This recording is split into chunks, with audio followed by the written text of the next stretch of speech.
Report निकलकर आई है Dubai के बारे में। रिपोर्ट में कहा गया है कि जो दुबई है ना, उस दुबई में दुनिया भर के अपराधियों ने, मोस्ट वांटेड लोगों ने अपने घर बना रखे हैं, जमीन जायदाद खरीद रखी हैं और अपना पैसा वहां ले जाके पार्क कर रखा है। जहां एक और दुबई दुनिया की नजर में टूरिज्म के लिए जाना जाता है, जिसको हाल ही में मैं भी देख करके आया हूं और मैंने भी वहां पर बताया कि कैसे लोग यहां पर रहते हैं। मेरे नजरिए को आज एक और आयाम मिला जब मैंने दुबई के बारे में आज यह रिपोर्ट पढ़ी, और यह रिपोर्ट इस समय पाकिस्तान के अंदर दुबई लीक्स के नाम से जानी जा रही है। क्या है दुबई लीक्स और उसका पाकिस्तान कनेक्शन, आज के सेशन में बताएंगे। दुबई की जो ये तस्वीरें हैं, ये तस्वीरें वास्तविकता है कि यह क्षेत्र इतना आधुनिक प्रकार से दिखाई देता है, इतना खूबसूरत शहर जो कि टूरिज्म के लिए बेस्ट सुटेबल शहर है, यह दिख जो रहा है, आज से 40 साल पहले यहां पर कुछ नहीं था। हाल ही में एक रिपोर्ट निकलकर आई है कि जो ये दुबई के अंदर लोग रह रहे हैं, ये दुबई के लोग असल मायने में सारे की सारे अधिकांश लोग जो दुबई में पैसा लगाकर बैठे हैं, या तो वो इंडियंस हैं या वो पाकिस्तानी हैं, और उनमें से मेजॉरिटी लोग जिन्होंने बड़ा पैसा लगा रखा है वो कोई ना कोई अपराध करके वहां गए हुए हैं। पाकिस्तान चूंकि भारत की तुलना में 5 टाइम्स छोटा है, लेकिन पैसा इतना लगा रखा है कि उस पैसे को देखकर पाकिस्तानियों में इस बात का जिद मच गया है कि यार हम तो कंगाल हुए जा रहे हैं और ये लोग हमारा पैसा निकालकर दुबई में लगा रहे हैं। यहां पर इनके राष्ट्रपति, इनके पूर्व राष्ट्रपति, ना जाने किस किस की प्रॉपर्टी का पता चला है। अब आप पूछेंगे ऐसी खबरें आ कहां से गई और इंडिया के बारे में क्या है? तो मेरे प्यारे साथियों, असल मायने में organised crime and corruption reporting project नाम से एक संस्था है जिसका नाम है OCCRP। ये वही OCCRP है जिसने अडानी के ऊपर भी एक बार रिपोर्ट निकाली थी और इसने बताया था अडानी के बारे में कि इनका जो इन्वेस्टमेंट प्रोडक्ट है ना, वो कहीं ना कहीं गड़बड़ है। मतलब एलिगेशन इसने OCCRP ने अडानी पर भी लगाए थे। लेकिन आप अडानी को नहीं जानते तो भी मैं आपको थोड़ा सा और हिंट देता हूं OCCRP के बारे में। इसमें सोरोस का पैसा लगा हुआ है। ये वो एजेंसी है जो दुनिया भर में रिपोर्टिंग करती है, ऐसी जानकारी बाहर निकालती है जिससे कि लोगों के बारे में, आम आदमी को पता चलता है, खास लोगों के बारे में, और उनके चलते सरकारें जांच करने बैठती हैं। और सरकारें जब जांच करती हैं तो बहुत से लोगों को इनकी वजह से जेल मिलती है। यह इन्वेस्टिगेटिंग जर्नलिज्म को प्रमोट करती है, खुफिया जानकारी जुटाती है। यही वो एजेंसी है जिसने पनामा में पेपर्स की जानकारी जुटाने में सहयोग दिया था। ठीक है, अब वापस टाइटल पर आते हैं। हेडलाइन यह है कि Pakistan owns 23,000 properties worth ₹11 billion in Dubai. सोचिए, पाकिस्तानियों ने अपना $11 बिलियन का फंड पाकिस्तानियों ने दुबई में लगा रखा है। हम लोग भी पीछे नहीं हैं। पाकिस्तानियों के साथ साथ इंडियंस भी खूब जबरदस्त तरीके से यहां पर हैं, लेकिन पाकिस्तान की चर्चा इसलिए हो रही है, इंडियंस रो नहीं रहे हैं कि हाय हम लोग मर गए। इन लोगों के हालात बुरे हैं, स्थिति बहुत ज्यादा डेट ट्रैप में चल रही है। IMF इनको बेल आउट पैकेज दे रहा है और उस बेल आउट पैकेज के बावजूद यहां पर आप देखते हैं कि इनकी सेना के पर्सनल और बड़े अधिकारी बढ़िया बिलियंस ऑफ डॉलर में इन्वेस्टमेंट करके बैठे हैं। कहां की चर्चा हो रही है? चर्चा हो रही है संयुक्त अरब अमीरात की। मेरे प्यारे साथियों, भारत और पाकिस्तान से अगर पश्चिम में चलते हैं तो एक देश दिखाई पड़ता है, पर्शियन गल्फ में बैठा हुआ यह देश UAE, संयुक्त अरब अमीरात कहलाता है। संयुक्त अरब अमीरात, अमीरात इसलिए क्योंकि यहां पर राज्य जो हैं वो अमीरात कहलाते हैं। 7 अमीरात मिलकर के UAE का निर्माण होता है। ये 7 अमीरात आपके सामने हैं। इन 7 अमीरातों में सबसे बड़ा अमीरात आबू धाबी है, जो कि वर्तमान में UAE की कैपिटल भी है। इन अमीरातों में आज भी राजशाही चलती है, राजा ही राज करता है। राजाओं के परिवार ही यहां की सत्ता के नाम बनते हैं। अगर आप आज के किंग के बारे में सुनते हैं तो अल मखतूम, जो यहां पर आप देख रहे हैं मखतूम, तो यह मखतूम डायनेस्टी है जो यहां पर राज कर रही है। ऐसे ही दुबई में नाहयाम डायनेस्टी है जो राज कर रही है। इस प्रकार से आबू धाबी, दुबई, शारजहां, अल कुवैन, अल खमैन, इस तरह से यहां पर आपको ये फ्यूजिया और ये जो जगह शारजहां, ये 7 जगह मिलकर के UAE का निर्माण करते हैं। इनमें आबू धाबी सबसे पैसे वाली जगह है क्योंकि यहां पर ऑयल रिजर्व हैं। इसी कारण ये सब पर प्रभावशाली तरीके से राज करते हैं। दुबई एक अमीरात तो है ही है और ये इंडिविजुअली खुद से अपने आप को लीड करता है, यानी 7 राजा अपना अपना राज चलाते हैं, 7 मिलकर के एक साथ रहते हैं, लेकिन दुबई इनमें से अकेला अपने आप को चलाता है। सब लोग हालांकि थोड़ा थोड़ा अपना अपना चलाते हैं, अपना अपना ऐसे समझ लीजिए कि दुबई की टैक्सी आबू धाबी से या दुबई की टैक्सी शारजहां से पैसेंजर्स नहीं बिठा सकती। मेरी फ्लाइट आते समय शारजहां से थी, तो दुबई से जो फ्लाइट मुझे टैक्सी छोड़ने शारजहां गई थी, वो टैक्सी वहां से खाली लौट के आई थी। क्यों? अलाउड नहीं है कि दुबई की टैक्सी शारजहां से पैसेंजर बिठा के लौटे। ऐसे ही शारजहां के जो टैक्सी अगर दुबई किसी को छोड़ने आएगी तो उसे खाली लौटना पड़ेगा, उसे यहां से ले जाना अलाउ नहीं है। यहां के लोग यहीं से सामान खरीदेंगे, यहां के लोग यहीं से सामान खरीदेंगे, लेकिन उसके बावजूद भी दुनिया यहां पर आने के लिए पागल हो रही है। मैंने अपने अनुभवों से जब जानकारी जुटाई तो मुझे लगा कि दुबई क्योंकि मोस्ट सिक्योर्ड प्लेस है। सिक्योर्ड किस तरह से?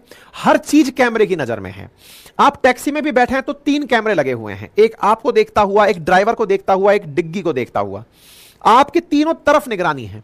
सड़क पर जहां तहां कैमरे हैं, कोई पुलिस वाला दिखाई नहीं दे रहा है। क्यों नहीं दिखाई दे रहा है? क्योंकि सब तरफ से कैमरे से आपको नजर देखा जा रहा है। अगर कुछ भी गड़बड़ होती है, वहीं से वो ऑटोमेटिक आपको पकड़ करके आपके अकाउंट से पैसा काट लेंगे। सारा की सारा काम उन लोगों ने, गाड़ियां अगर सड़क पर चल रही हैं तो उनके अकाउंट्स में पैसे हैं और उन पैसों से निकाल करके वो लोग पनिशमेंट और हैवी पनिशमेंट लगाते हैं। यानी पैसे का डर, पुलिस का डर और कैमरों से जो उनकी मॉनिटरिंग है, सर्विलांस में सबसे ऊपर है। और इस कारण से यहां जाने वाले हर आदमी को लगता है कि यार गजब स्वच्छता है, मतलब गजब आजादी, वो है, सर्विलांस है। दूसरी चीज, जब मैं गया था, मैंने इस बारे में वीडियो भी बनाया था और मैंने बताया था, जब मैं अबू धाबी था तब मैंने ये कहा था कि यार यहां के जो लोग हैं ना, वो बहुत फ्री हैं, यानी इनको कोई रेस्ट्रिक्शंस नहीं फेस हो रहा है। दुबई के अंदर हर व्यक्ति अपनी तरह से जिंदगी जी रहा है। कोई मॉनिटरिंग इस बात की नहीं होती है कि आप क्या खा रहे हो, क्या पी रहे हो, कहां घूम रहे हो, कहां नाच रहे हो। मतलब एक मुस्लिम कंट्री होने के बावजूद लिकर इजीली अवेलेबल है। आपको जहां जो तरह से रहना है, मतलब जहां इस्लाम की पालना करने वाले बहुत से देश जो शरिया की बात करते हैं, जो कहते हैं कि आपको अपने ऊपर बुर्का लगा के चलना है, महिलाओं को बाहर नहीं निकलना है, इस प्रकार का पर्टिकुलर पहनावा पहनना है, ऐसी कोई रेस्ट्रिक्शंस यहां पर लागू नहीं है। दुबई मोस्ट ओपन कंट्री है। आप जाकर ये भूल ही जाएंगे कि यहां पर रहने वाले लोग मेजॉरिटी कौन से हैं। यही कारण है कि 90% लोग तो दुबई के अंदर नहीं, पूरे यूएई के अंदर 90% लोग आउटसाइडर हैं। मात्र 10% लोग ही यहां के लोकल हैं। 90% लोग तो यहां बाहर से आके बसे हैं, क्योंकि इनके राजाओं ने 1 करोड़ की आबादी वाला जो ये देश है, उसमें से मतलब दुबई 33 लाख लोग रखता है, और 1 करोड़ की आबादी वाले इस देश में 34 से 35 लाख तो केवल इंडियंस हैं जो रहते हैं। उसके बाद सेकंड नंबर पाकिस्तानियों का, फिर बांग्लादेशियों का, ऐसे दुनिया भर के लोग हैं। 90% लोग यहां बाहर से आके बसे हैं, क्योंकि इन राजाओं ने कोई प्रकार का रेस्ट्रिक्शंस लोगों पर नहीं डाल रखा है। विशेष रूप से दुबई तो एकदम कॉस्मोपॉलिटन सिटी की तरह से खोल रखा है। इतनी आजादी और स्वतंत्रता देखकर मुझे भी लगा था कि यार ये लोग जो है गजब तरीके से लोगों को रखते हैं। आप और हमको घूमने की जगह अच्छी लगी यार, घुमाए। लेकिन इस रिपोर्ट ने बहुत सी बातें ऐसी बताई जो कि अब तक फिल्मों में देखी जाती थी, लेकिन वो रियलिटी में पता चली। क्या? OCCRP, organised crime and corruption reporting project ने एक जानकारी निकाली। ये कौन सी एजेंसी है, पहले इसके बारे में जान लेते हैं। ये वो एजेंसी है जॉर्ज सोरोस की एजेंसी और रॉकफेल ब्रदर्स। जॉर्ज सोरोस भारत में मोदी जी के खिलाफ काफी बयानबाजी के लिए जाना जाता है, बढ़िया पैसे वाला आदमी है। इसने यह एजेंसी बनाई थी 2006 में इन्वेस्टिगेटिंग संस्था के रूप में, कि मैं खुफिया जानकारी जुटाऊंगा। खुफिया जानकारी जुटा करके इसने 24 नॉन प्रॉफिट सेंटर से मिलकर इसको बनाया और Europe, Africa, Latin America, Asia में जानकारी जुटाने का काम किया। बहुत सारी मीडिया एजेंसीज को साथ में लेकर ये दुनिया भर की जानकारी जुटाते हैं, OCCRP कहलाते हैं। इनके द्वारा इन्वेस्टिगेशन के माध्यम से 10 बिलियन से ज्यादा इलिसिट पैसा, जो कि लोगों ने गलत तरीके से, अवैध तरीके से कब्जा कर रखा था, वो रिकवर हुआ है। साथ ही साथ इनकी वजह से अब तक दुनिया भर में 600 गिरफ्तारियां हुई हैं, बहुत सारे लोगों को जेल हुई है। साथ ही साथ लगभग 400 से ज्यादा सरकारों ने, 400 से ज्यादा सरकारी जांचें इनकी रिपोर्ट के आने के बाद शुरू हुई हैं। यानी कि ये वो लोग हैं, जब ये जांच करते हैं अपने स्तर पर, तो इनकी जांच आ जाने के बाद बहुत सारी सरकारें हिल जाती हैं। आपको याद हो तो नवाज शरीफ, जो शहबाज शरीफ के भाई थे, वो पनामा पेपर्स में नाम आने के कारण ही पाकिस्तान छोड़कर चले गए थे, क्योंकि पाकिस्तान ने उनके ऊपर आजीवन प्रतिबंध लगा दिया था और कारावास की सजा बोल दी थी। मतलब ये वो तरह की जर्नलिज्म करते हैं। पनामा पेपर्स के अंदर जब नाम आया था कि पनामा में किनका पैसा लगा हुआ है, ऐसे दुबई में किनका पैसा लगा हुआ है, यह जानकारी ये देती है। तो उम्मीद है अब आपको यह बात समझ में आ जाए। यह वो है जिसने रूस के बारे में जानकारी जुटा कर दी। पुतिन के बारे में जानकारी जुटा के दी। दुनिया के अंदर जितने भी प्रकार के भ्रष्टाचार की कहानियां हैं उनको ओसीसीआरपी दुनिया के सामने बाहर निकालता है। इसकी खोजी पत्रकारिता के चलते इसको पुलित्जर पुरस्कार 2017 भी दिया गया। साथ ही साथ इसको 2023 में नोबेल पीस पुरस्कार के लिए भी नॉमिनेट किया गया था, हालांकि दिया नहीं गया, नॉमिनेट किया गया कि यार ये लोग बढ़िया काम कर रहे हैं। रशियन असेट्स के बारे में इन्होंने दुनिया को बताया था कि पुतिन कितने पैसे वाले हैं और कैसे उन्होंने लोगों के साथ मिलकर अपना पूरा एक नेक्सस बनाया हुआ है।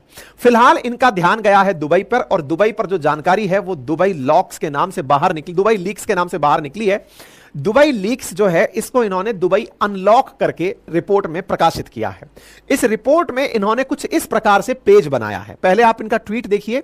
इन्होंने कहा, यूजिंग लीक्ड प्रॉपर्टी रिकॉर्ड। अब ये अपने प्रभाव से डेटा निकलवा लेते हैं प्रॉपर्टी के लीक होने के। इन्होंने कहा कि उस प्रॉपर्टी रिकॉर्ड को निकालकर हमने एक न्यूज चैनल है जिसका नाम है E24, उसके साथ मिलकर इन्वेस्टिगेशन की। 140 जर्नलिस्ट, 74 मीडिया आउटलेट्स से हमने दुबई के अंदर दुनिया भर से इकट्ठे किए, और उनके बाद में जो हमने जांच करके पता लगाई चीजें वो आपके सामने है। नाम है इसका दुबई अनलॉक। न्यूज को इन्होंने कुछ इस प्रकार से शुरू किया है, ओसीसीआरपी, और इस पर इन्होंने एक रिपोर्ट दी, और यह रिपोर्ट निकलकर आई 14 मई 2024 को। OCCRP and E24 news media house ने मिलकर यह रिपोर्ट निकाली। साथियों, एक समय लगभग आज से 40 साल पहले दुबई पूरी तरह डेजर्ट हुआ करता था। मतलब आज जिस जगह दुनिया के लोग दुबई में घूमने जाते हैं, 25 से 30 साल पहले वहां कोई हाई राइट्स बिल्डिंग नहीं, एकदम सपाट जगह पड़ी हुई थी। जगह 30 से 40 साल पहले एकदम साफ रेगिस्तान वाली जगह, आज वो 40 साल के अंदर बदलकर कुछ इतनी बड़ी बड़ी इमारतों के साथ दिखाई देता है। इनका कहना है कि 4 डेकेड 40 साल पहले जहां बंजर था, आज वहां इतने लोग आकर बस गए हैं, इतने लोग आकर बस गए हैं और लगातार बसते जा रहे हैं। इंडिया की तरफ से 29,700 लोग यहां पर 35,000 प्रॉपर्टी खरीदकर बैठे हैं, जिसकी कीमत 1.42 लाख करोड़ रुपए है।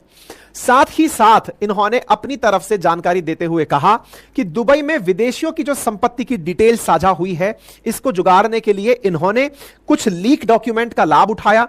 पाकिस्तान का यहां पर 23,000 प्रॉपर्टी है, जिसकी कुल लागत 91.8 हजार करोड़ रुपए है। मेरे प्यारे साथियों, इस करेंसी को, इस रुपए को देखकर आपके दिमाग में प्रश्न उठने लगेगा कि रेगिस्तान में जाकर कोई क्यों बसा। आपके दिमाग में एक बड़ा प्रश्न यह बनना भी चाहिए कि यार अल्टीमेटली कोई भी देश अपने यहां के क्लाइमेट के कारण जाना जा सकता है, अपने यहां पर सुविधाओं के लिए जाना जा सकता है। कुछ लोग कहते हैं कि तेल के लिए कोई व्यक्ति जाकर क्यों बसेगा। भाई अगर आपको वहां जाना है, तो मैं जब वहां गया था तो मैं ये कारण खोज रहा था कि यार कोई आदमी यहां आता क्यों है। मैंने प्रमुख कारणों में सुरक्षा एक कारण निकाला, मैंने ट्विटर पर भी डाला था, अगर आपने देखा हो। सुरक्षा कारण निकाला था मैंने, स्वतंत्रता कारण निकाला था। तीसरा एक बड़ा कारण निकाला था मैंने टैक्सेशन, कि टैक्स में राहत के कारण लोग यहां पर आ जाते हैं, क्योंकि यहां की सरकार टैक्स नहीं लगाती, 5% वैट है मात्र, तो टैक्स की राहत के कारण भी यहां पर लोग जाते हैं। लेकिन जो कारण ओसीसीआरपी ने निकाले हैं वो बहुत ज्यादा जबरदस्त तरीके से जानने के हैं। दुनिया के सबसे गर्म इलाकों में से ये वाला जो क्षेत्र है, यहां पर टैक्स एग्जम्पशन के कारण तो लोग आते ही हैं, लेकिन इसके अलावा दुनिया के बहुत सारे मोस्ट वांटेड भी यहां आकर रहते हैं। भाई कोई व्यक्ति आप और हम जैसा जाकर वहां रह रहा है, तो उसके दिमाग में एक बड़ा कारण क्या हो सकता है कि मध्यम वर्ग भारत में, या फिर जो उच्च मध्यम वर्ग भारत के अंदर है, वो टैक्स के ही दबाव में डला हुआ है। अभी निर्मला सीतारमण जी से एक सवाल पूछा था किसी प्रेस कॉन्फ्रेंस में, उसका वीडियो भी मैंने अपने ट्विटर हैंडल पर डाला है, अंकित कुमार अवस्थी वेरीफाइड अकाउंट है, आप जाकर देखें।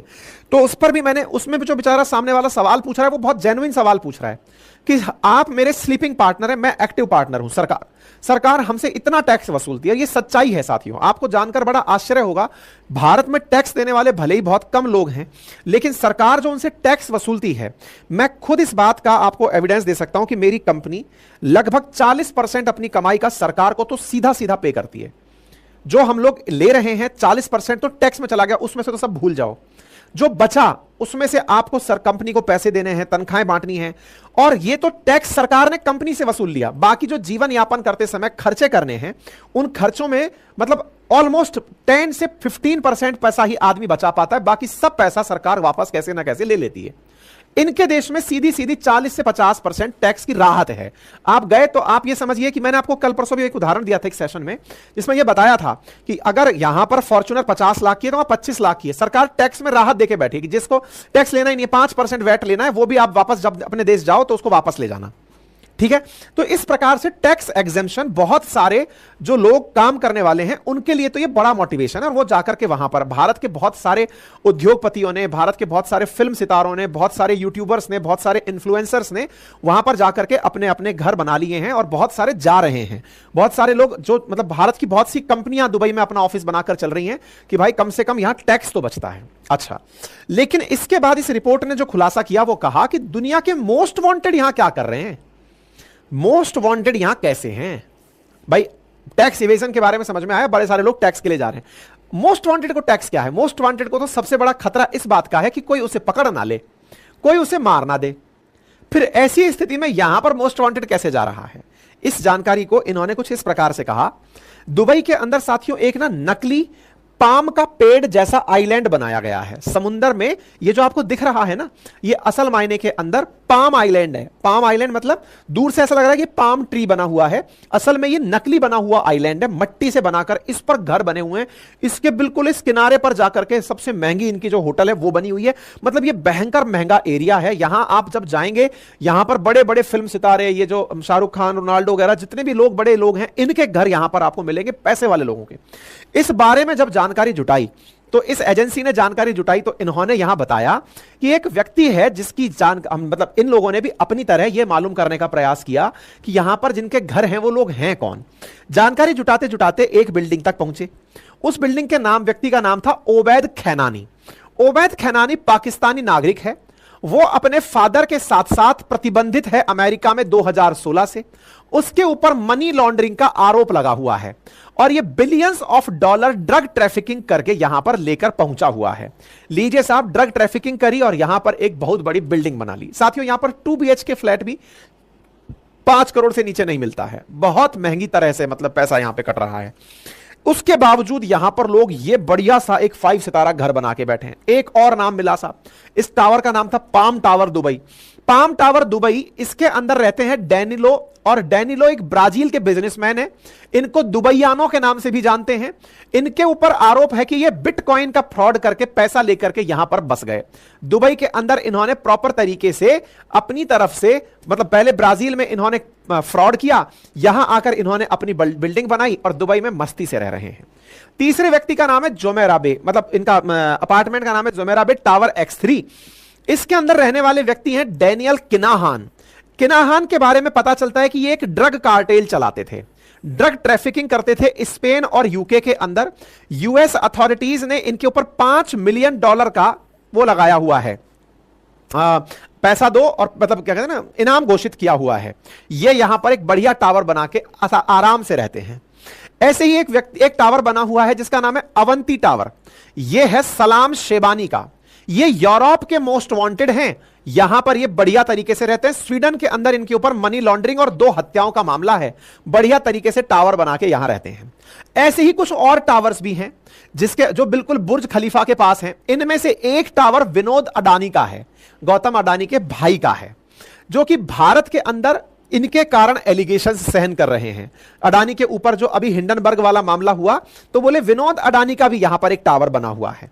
ऐसे ही एक ऑथमैन एल बलौती हैं, उनका जो कि बेल्जियम के अंदर बहुत जबरदस्त कोकीन ट्रैफिकिंग के लिए, ड्रग ट्रैफिकिंग के लिए जाने जाते थे, उनका भी यहां पर एक टावर बना हुआ है। मुकेश अंबानी के पास दुबई में 2000 करोड़ की प्रॉपर्टी है। ऐसे ही दुनिया भर के अंदर के जो बड़े लोग हैं, जैसे जरदारी जो कि राष्ट्रपति हैं पाकिस्तान के, उनके पास 2.7 हजार करोड़ का यहां पर पेंट हाउस है। यहां 2.5 करोड़ का पेंट हाउस ऑफर मतलब रखने की वो नहीं होती हिम्मत। यहां पर 2.35 करोड़ का पेंट हाउस मतलब होता है किसी बिल्डिंग के टॉप पर बना हुआ एक घर जिसकी कीमत इतनी बड़ी है। दुनिया भर के राजनेता, सेलिब्रिटीज, बिजनेसमैन यहां पर हैं। और इसके अंदर जब इन्होंने रिपोर्ट निकाली तो इन्होंने $12.5 बिलियन के रियल एस्टेट को जांच किया। सारे तो जांच नहीं कर पाए ये। $12.5 बिलियन के जब इन्होंने डेटा को तलाशा तो इसमें से 35,000 भारतीय, 23,000 पाकिस्तानी। पता चलता है कि 35,000 भारतीय जो हैं उनमें से 29,700 1,42,000 करोड़ की प्रॉपर्टी के मालिक हैं और पाकिस्तानी 91,000 करोड़ की प्रॉपर्टी के यहां पे मालिक हैं। जो जो बड़े बड़े लोगों की प्रॉपर्टी यहां पर पता चली उन पर किसी ना किसी प्रकार के आरोप लगे हुए हैं। Criminal criminal criminal criminal, politically linked politically linked politically linked, sanctioned sanctioned sanctioned.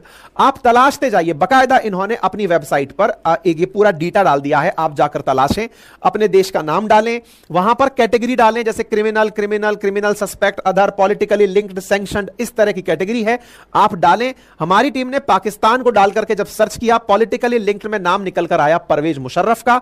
Parvez Musharraf के साथ में आसिफ अली जरदारी का। परवेज मुशर्रफ के पास भी यहां पर हजारों करोड़ की प्रॉपर्टी की जानकारी है। ऐसे ही जब इंडिया तलाशा गया क्रिमिनल सस्पेक्ट में, तो कोई शाहुल हमीद दाऊद नाम निकल कर आया, नीरव मोदी नाम निकल कर आया और विनोद अडानी नाम निकल कर आया। विनोद अडानी अडानी के भाई हैं। ये शाहुल हमीद दाऊद, इसके बारे में पता चला तो ये लाल चंदर का तस्कर था, वीरप्पन वाले काम को करता था। ये तस्कर है, इसका यहां पर जबरदस्त इन्वेस्टमेंट है। नीरव मोदी भगोड़ा है, रहता यूके में है, इन्वेस्टमेंट दुबई के अंदर है। अब जब इतनी चीजें यहां पर पता चलती हैं तो आपके दिमाग में अब एक प्रश्न तो बनना लगेगा, इसका मतलब ये जो हाई राइज बिल्डिंग्स यहां बनी हैं, तो दिमाग में, मेरा खुद का दिमाग जब मैं इस रिपोर्ट को पढ़ा तो दिमाग खुल गया। मैं प्रवचनबाजी कर रहा था कि सुरक्षा बहुत है, ये बहुत है, फलाना बहुत है। असल मायने में जो खेल समझ में आया कि ये जो बड़ी बड़ी बिल्डिंग्स बनी हुई हैं, जिस तरह के लोगों की बनी हुई हैं, जो इतने बड़े बड़े क्राइम्स करते हैं, क्रिमिनल्स हैं, उनकी बिल्डिंग्स यहां कैसे बनी हुई हैं। तो जानकारी के बारे में पता चला कि ये सारे के सारे लोग यहां पर क्राइम करके शरण ले लेते हैं।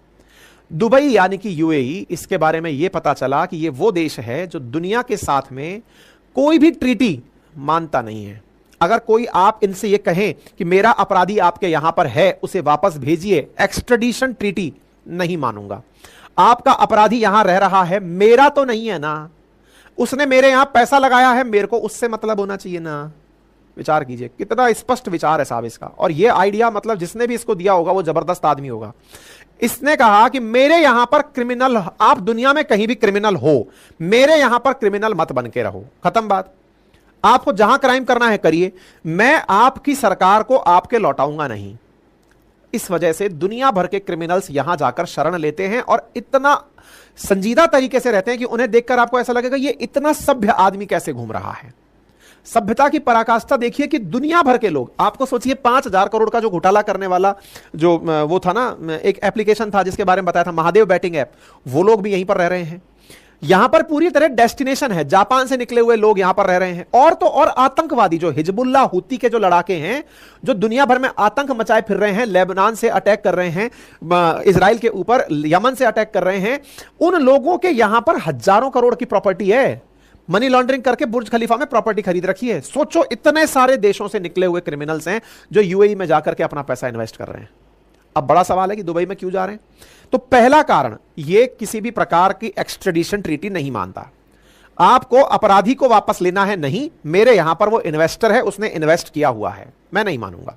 नंबर एक चीज, खुद उनको इतनी बड़ी सुरक्षा मुहैया कराता है कि क्या पंछी भी पैर मार जाए, अगर गलती से कोई क्राइम किया, मतलब अगर पॉकेट पिकिंग भी की ना आपने, तो आपको उठाकर सीधा डिपोर्ट कर दिया जाएगा, एयरपोर्ट पर छोड़ दिया जाएगा, जाओ अपने घर वापस। मतलब आप यहां पर बीगी बिल्ली बनकर रहते हैं कि चुपचाप रह लो, बढ़िया सुविधाएं हैं, सारा की सारा आर्टिफिशियल वर्ल्ड बसा लिया, यहां पर सुरक्षित रहो। बदमाशी अगर यहां करी तो ये वापस अपने देश भेज देंगे, फिर वहां बच नहीं पाएंगे। तो पूरी तरह सुरक्षित एनवायरमेंट में दुबई के अंदर चाक चौबंद होकर बैठे हैं। दूसरा एक इंटरेस्टिंग फैक्ट जो पता चला, पता है वो क्या था? दूसरा फैक्ट यह था कि इन लोगों ने यहां पर प्रॉपर तरीके से एक और कारनामा किया हुआ है साहब। क्या? कैश में प्रॉपर्टी खरीदने का। जैसे इंडिया की गवर्नमेंट क्या कहती है ना, क्योंकि भारत सरकार बैंक में पैसा रखना क्यों प्रमोट करती है, कैश को मना क्यों करती है, कैशलेस इकोनॉमी इंडिया क्यों चिल्लाता है?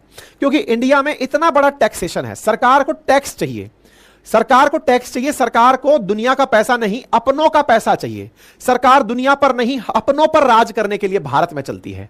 दुबई में क्या चल रहा है? दुनिया का पैसा लाओ, तुम पर हम राज करेंगे। यह तो दुबई की कहानी है। इंडिया की क्या कहानी है? अपनों पर हम राज करेंगे। जैसे अंग्रेज हम पर करते थे, अब सरकारें हम पर करती हैं। आपने जो कमाया उस पर टैक्स दो, हमको उससे जन कल्याण करना है। जन कल्याण ज्यादा अच्छे से तब होगा जब आपके अकाउंट में जो पैसा है वो पूरा मुझे पता होगा। अकाउंट में पैसा पता कैसे होगा? जब आप कैश में काम नहीं करोगे तभी तो अकाउंट में रखोगे। एक सब्जी ठेली वाला आदमी भी अब कैशलेस इकोनॉमी को प्रमोट करता हुआ दिखता है कि मैंने तो अकाउंट में पैसा रखा हुआ है, सरकार उस पर पूरी नजर बना के रखी, बेटा तुम्हारा पैसा जैसे ही इतने लाख से ऊपर क्रॉस हुआ मैं टैक्स वसूल लूंगी। टैक्स वसूल करके सरकार को फिर जन कल्याण करने हैं, फ्री सिलेंडर बांटने हैं, मनरेगा की मजदूरी देनी है, मुफ्त अनाज देना है, ताकि वो वोट लेकर फिर से सरकार में आ सके। तो एक प्रकार का ऐसा सिस्टम है, टैक्स लो, जनता के लिए पैसा खर्च करो, खर्च करके उनसे वोट मांगो कि हम आपको इतना पैसा अकाउंट में डाल देंगे, इतनों को रोजगार देंगे, ये सब काम करके देंगे, पैसा इनसे लेंगे और इनसे वोट लेके सरकार में। तो इंडिया में तो पूरा एक साइकिल सेट हो गया, ये नहीं टूट सकता, ये साइकिल ऐसे ही चलेगा। दुबई वालों को लोकतंत्र चलाना ही नहीं है, वोट बैंक की राजनीति नहीं है, वो तो राजशाही है, मोनार्की है, वहां पर जनतंत्र लोकतंत्र नहीं है। उनको तो केवल पैसे से मतलब है। आप लोग कमाइए जहां कमाना है, यहां आकर बसिए, यहां के नियमों की पालना करिए, हमें किसी का डर है नहीं, कोई जन कल्याण हमारे दिमाग में है नहीं। आपसे टैक्स लेके क्या करेंगे? आप पैसा लाइए, यहां इन्वेस्ट करिए, यहां इन्वेस्ट करेंगे हम, पैसा अपने आप कमा लेंगे। टोल टैक्स से कमा लेंगे, आपकी प्रॉपर्टीज जो चल रही हैं उससे कमा लेंगे, रेंट से कमा लेंगे, सुविधाएं डेवलप करके कमा लेंगे।